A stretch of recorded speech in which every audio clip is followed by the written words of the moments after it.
Hello guys, আসসালামু আলাইকুম। আপনারা কেমন আছেন? আলহামদুলিল্লাহ আমি ভালো আছি। ভিডিওটির প্রথমে আমি বলে নিচ্ছি, যদি আপনাদের সবার ভালো লাগে অবশ্যই একটি করে কমেন্ট, লাভ, রিয়েক্ট, শেয়ার করতে ভুলবেন না। আর যদি ভালো না লাগে তাহলে কষ্ট করে এগুলো করার দরকার নেই, তবে অবশ্যই ভালো লাগবে। বেবি ড্রেসটি আমি কিভাবে তৈরি করলাম প্রথম থেকে শেষ পর্যন্ত এই ভিডিওটিতে দেওয়া আছে। অবশ্যই আপনারা পুরো ভিডিওটি না দেখে টানবেন না। প্রথমেই আমি ড্রেসটা কেটে নিয়েছি পাট করে। প্রথম পাট, উপরের পাট, নিচের পাট, তারপর পেছনের পট্টির কাপড়, হাতার কাপড়, তারপরে লেজের জন্য কিন্তু আমার ড্রেসটি খুব আকর্ষণীয় লাগছিল।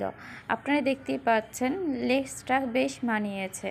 তো আমি আপনাকে ভিডিওটিতে প্রথমে দেখালাম যে কি করে আমি কতটুকু কাপড় কেটে নিয়েছি। কেটে সবগুলো খণ্ড খণ্ড করে নিয়েছি। এবার আমি একটু একটু করে কাজ শুরু করে দিয়েছি।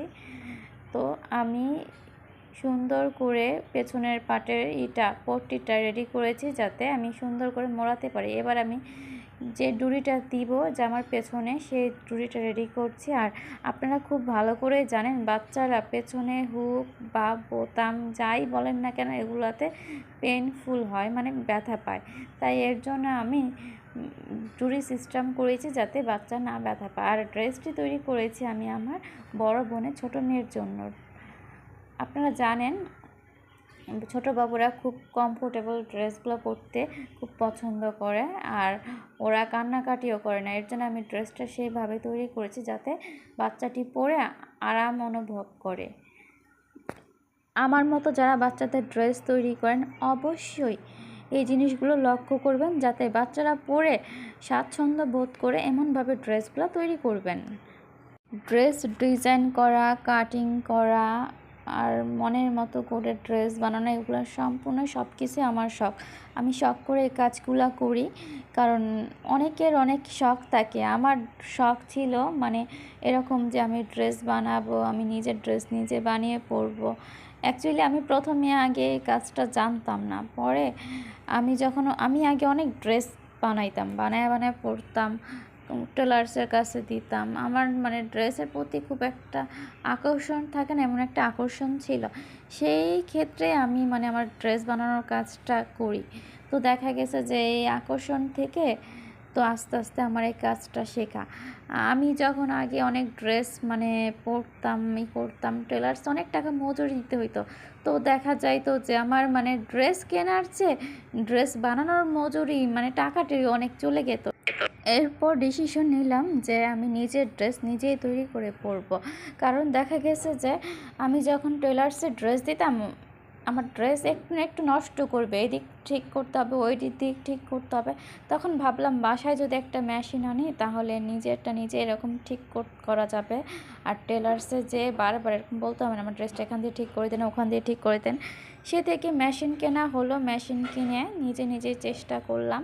আমি কখনো কারো কাছ থেকে ড্রেস বানানো শিখিনি, আমি ইউটিউব থেকে দেখেই শিখেছি। তো আমার হাতের একটা প্র্যাকটিস, সেটা করতে করতে আর আমার জানা মতে যে কারো কাছ থেকে শেখার চেয়ে ওই জিনিসটা যদি তুমি নিজে চেষ্টা করতে থাকো একদিন হয়ে যায়। আর প্র্যাকটিস হয়েছে সবচেয়ে বড় জিনিস। তুমি যত প্র্যাকটিস করবা ততই ভালো সে কাজগুলো করতে পারবা। সে থেকে মানে আমার ড্রেস বানানোর কাজটা আমি করতে পারছি, আমি শিখতে পারছি আর কি। আর আমি ড্রেস তৈরি করতাম কীভাবে জানেন? আমি আমার আম্মুর কাপড়গুলো কেটে নষ্ট করতে তারপরে আমি এই যে ড্রেস বানানোর কাজগুলো শিখছি। আমার মতো অনেকে আছেন হয়তো বা মার কাপড়গুলো এরকম কেটে শিখেন। যারা আমার মতো আছেন ওরা অবশ্যই আমাকে একটা করে কমেন্ট করে বলবেন যে আমার মতো কারা এরকম কাজ করতেন, আম্মুর কাপড়গুলো কেটে ড্রেস বানানো শিখছেন। তো দেখা গেছে যে আমি আমার এসএসসি এক্সামের পর যে ফ্রি টাইম ছিল, অবসর সময়, সে সময় তো কোনো পড়াশোনা ছিল না, কোনো কাজকর্ম ছিল না। তখন আমি এই যে আজিরা কাজ করতে এখন আমি মানে এই আজিরা কাজই একটা কাজের কাজ হয়েছে। কারণ যে হারে টেলার্সে মজুরি দিতে হয়, সেই ক্ষেত্রে আমার মনে হয় যে এটা একটা কাজের কাজই। তো আপনারা সবাই বলবেন যে আমি কাজটা কেমন করেছি, ভালো হয়েছে কি না। আর আরও অনেক কিছু আছে আপনাদের সাথে আমি শেয়ার করবো একটু একটু করে। তো এর জন্য আমার পুরো ভিডিওটা আপনাদের দেখতে হবে আর আমার সাথে থাকতে হবে। আমি যখন প্রথম ড্রেস কাটি, মানে সেই ড্রেসটি ছিল জানেন কার? আর কারো না, সে হচ্ছে আমার আম্মু। কারণ আমি আমার আম্মুর কাপড় কেটে আমি প্রথম ড্রেসটি বানাইছি আমার আম্মুর জন্য। সেটাও ছিল এক ধরনের মানে ফরক ফরক না, অ্যাকচুয়ালি লং ড্রেস থাকে না, জামাতি ইসলামিক ড্রেসগুলো, সেই টাইপসের মানে ড্রেস আম্মুর জন্য প্রথমে তৈরি করলাম। আম্মুরই কাপড় কেটে আম্মুর জন্যই আমি ড্রেস তৈরি করেছি। তো সেই ক্ষেত্রে দেখলাম যে ড্রেসটা খুব সুন্দর হয়েছে, ভালো হয়েছে, সবাই বলছে অনেক সুন্দর হয়েছে। তো সে থেকে মানে সবাই যে আরেকটা একটু একটু একটু করে আগ্রহ দেয় না, সেই আগ্রহটা পেয়ে আমার ফ্যামিলির কাছ থেকে একটু আগ্রহ পেয়েছি, বাইরের মানুষ আন্টি বলেন, কাজিন বলেন, সবার কাছ থেকে টুকটাক আগ্রহ পেয়ে একটু একটু করে পরে নিজের ড্রেস, আপুদের ড্রেস বলেন তৈরি করতে করতে করতে করতে এখন জানেন আমি অনেক সুন্দর করে নিজের ড্রেস তৈরি করতে পারি, ডিজাইন করতে পারি, কাট করতে পারি। আর যে ডিজাইনে আমি দেখবো, আমি চেষ্টা করলে সেই ডিজাইনই আমি ড্রেস তৈরি করতে পারি।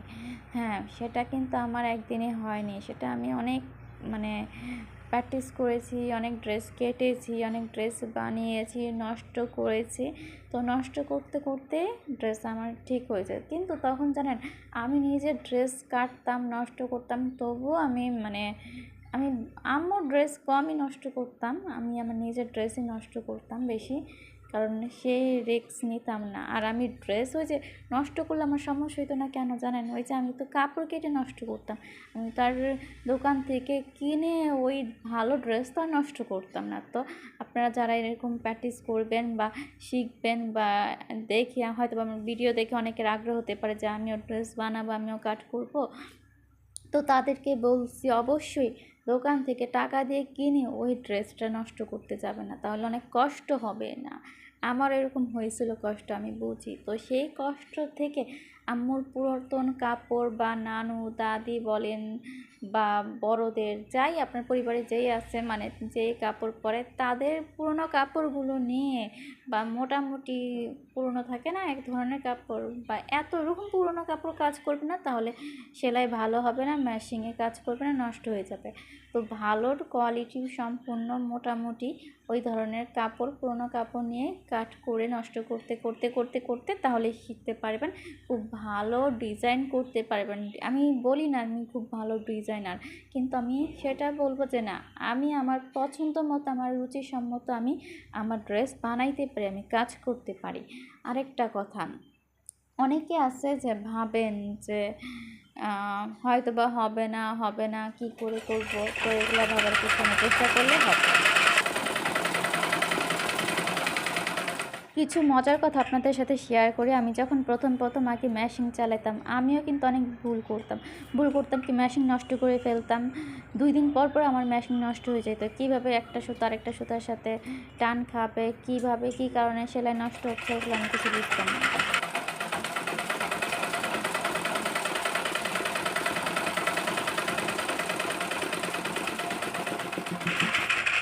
তখন মানে যারা মেশিন ঠিক করে ওদেরকে আমি বাসায় নিয়ে আসতাম, ওরা আমার মেশিন ঠিক করে দিত। এরকম 1 বছর এমনভাবে মানে দেখা গেছে যে 1 বছর পর্যন্ত কন্টিনিউ এরকম ওদের কাছ থেকে আমি মেশিন ঠিক করাইছি। পরে দেখতে দেখতে আমি এখন নিজেই শিখে গেছি যে কীভাবে মেশিন ঠিক করে, কীভাবে কী সমস্যা হতে পারে মেশিনে, কোথায় কী করতে হবে, ওরা কীভাবে মানে পার্টসগুলো খুলতো আমি তাকা দেখতাম। তো এখন আমি ইনশাল্লাহ আমি সেই কাজটাও করতে পারি। তো আমার এখন আর টেলার্সের কাজে করতেও সমস্যা হয় না, মেশিন ঠিক করতেও সমস্যা হয় না, বাইরে থেকে লোকও ডাকতে না। ওকে।